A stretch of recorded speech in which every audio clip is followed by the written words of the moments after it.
ഭാര്യ ഭർത്താവ്, അമ്മായിയമ്മ മരുമകൾ, കൂട്ടുകാർ തുടങ്ങിയവരുമായുള്ള എല്ലാവിധ പിണക്കങ്ങളും മാറി പരസ്പരം സ്നേഹത്തിൽ കഴിയാനുള്ള ഒരു ദുആ നമുക്ക് നോക്കാം.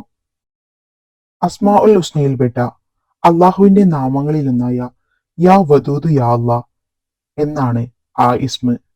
സ്നേഹിക്കുന്നവനെ എന്നാണ് അതിന്റെ അർത്ഥം.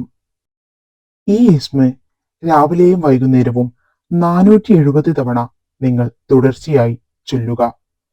നിങ്ങൾക്ക് ആരുമായാണോ കൂടുതൽ അടുക്കേണ്ടത് അവരെ മനസ്സിൽ കരുതിക്കൊണ്ട് ചൊല്ലിത്തുടങ്ങുക. ഇൻഷാ അല്ലാഹ് നിങ്ങളുടെ എല്ലാവിധ പ്രയാസങ്ങളും അള്ളാഹു നിങ്ങൾക്ക് മാറ്റിത്തരുന്നതാണ്. ഇത് ചൊല്ലിത്തുടങ്ങിയാൽ തീർച്ചയായും എല്ലാവിധ പിണക്കങ്ങളും മറന്ന് അവർ പഴയതിനേക്കാൾ കൂടുതൽ നിങ്ങളെ സ്നേഹിക്കുകയും വിശ്വസിക്കുകയും ചെയ്യും. ഈ ഇസ്മ ചൊല്ലുന്നതോടുകൂടി നിങ്ങളുടെ ജീവിതത്തിൽ പല മാറ്റങ്ങളും സംഭവിക്കുമെന്ന് ഉറച്ച വിശ്വാസത്തോടെ അള്ളാഹുവിനെ മുന്നിൽ കരുതി നിങ്ങൾ ഇന്ന് തന്നെ ചൊല്ലിത്തുടങ്ങൂ. മാറ്റങ്ങൾ നിങ്ങൾക്ക് കാണാൻ സാധിക്കും, എത്രയും പെട്ടെന്ന് തന്നെ.